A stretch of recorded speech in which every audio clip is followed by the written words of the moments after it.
ได้เป็นน้ำปางลงมาใส่น้ำคงนี่มาจะเป็น2ผักนี่เป็นคุณปางคุณคงนี่มีหน้ากลางแล้วน้ำปางนี่เป็นอันนี้ใส่ไหลเข้านั้น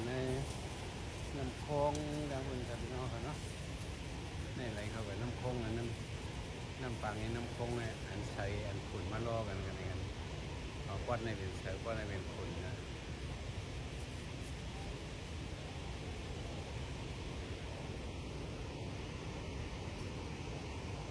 เสริมยามเขียวคุณปางคุณคง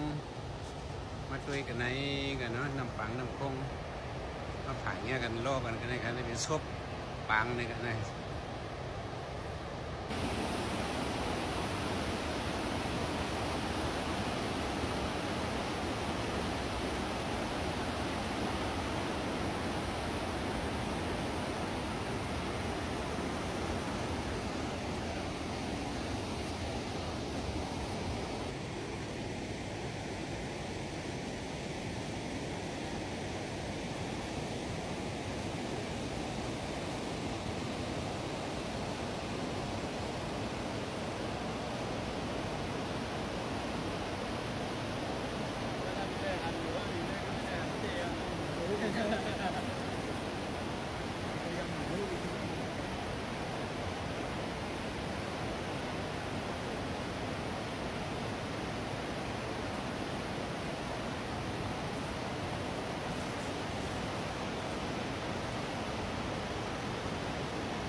ไข่สินะวะ